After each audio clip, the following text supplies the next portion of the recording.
Voilà, écoutez, ce que je vous propose, je commence un peu par expliquer pourquoi j'ai voulu faire ce petit dialogue informel, hein, il n'y a pas de, c'est pas d'une conférence.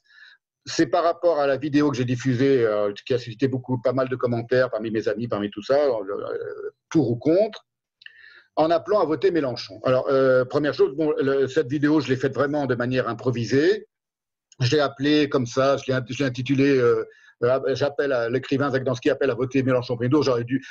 Quelqu'un m'a dit c'est pas comment dire, c'est maladroit. Peut-être j'aurais dû dire voter la France insoumise. Ça, la question, c'était pas vraiment de commencer à dire que j'étais un fan de Mélenchon, ce que je ne suis pas.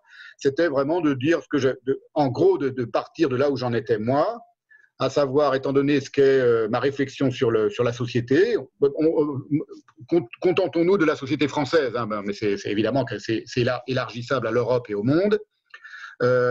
Donc, compte tenu de là où j'en étais de ma réflexion et de ma méditation sur l'état du monde et l'état de la société en France, ce que je dis dans mon séminaire depuis des 2 ans maintenant, moi qui n'étais pas du tout prédisposé à voter, je n'ai jamais voté de ma vie et je ne me suis jamais inscrit sur une liste électorale. J'ai le plus grand dédain pour les politiciens et pour le système politique et pour ce système. On va pouvoir en parler. Ce système complètement verrouillé de la Ve République et de toute façon, bon, en lecteur de Debord et d'autres grands auteurs anarchistes, c'est pas mon truc. Et je me suis forcé. C'est-à-dire, j'ai vraiment réfléchi. Je me suis dit, et je vais vous expliquer rapidement pourquoi je me suis dit tout ça et pourquoi j'en suis venu à vouloir faire une vidéo. Pour essayer de convaincre des gens qui, comme moi, étaient indécis et risquaient de ne pas voter au premier tour, ou plutôt de voter plus ou moins pour Jean Poutou ou les écologistes et tout ça, et du coup de faire perdre une voix à Mélenchon au premier tour. Donc je vais vous expliquer pourquoi j'en suis arrivé à ça très rapidement, et après on discute. Donc ça part, si vous voulez, quand même, tout part de. C'est pour ça que je l'ai mise en ligne là. Enfin, je viens de vous l'envoyer au tout début du truc conversé là. La citation de Debord, c'est quand même là pour moi le début, le fondement même de ma réflexion. C'est-à-dire ça, c'est pas pour moi, c'est pas, on peut pas remettre ça en question. À savoir le fait que toutes les sociétés aujourd'hui, et la société française en particulier aussi, et depuis 2 ans, ça est devenu gros comme le nez au milieu de la figure, est en train de se cybernétiser à mort sur un mode totalitaire.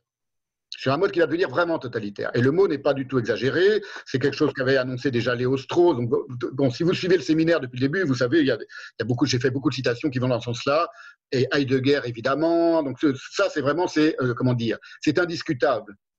Donc, si on n'est pas d'accord là-dessus, on ne va pas pouvoir dialoguer, parce que si quelqu'un me dit, mais il y a quand même du bien dans Internet, tout ça, on n'est pas à ce niveau-là, vous voyez, il y a quelque chose qui est en train de se mettre en place.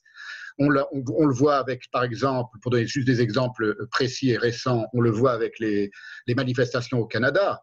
C'est effarant, la violence de la réaction de Trudeau aux truckers canadiens, qui ne sont pas des mecs d'extrême gauche, ça, des mecs qui tiennent un discours tout à fait pas du tout raciste, antisémite, comme il a voulu faire. Il y a quelque chose qui est en train de se mettre en place pour vraiment mettre une fin à la parole libre et à des gens qui ne sont pas du tout ni des antisémites, ni des fascistes, ni des cocos, ni des ceci, ni des cela. Bon, ça, c'est une évidence pour moi, c'est même plus discutable. Voilà. Et il n'y a pas à dialoguer avec les gens qui discutent et qui ne le voient pas et qui croient que pour telle ou telle raison, ça pourrait faire du bien à l'humanité d'aller dans ce sens-là. Ça, c'est une première chose. Parce que je pars de ce que je dis dans mon séminaire. Hein.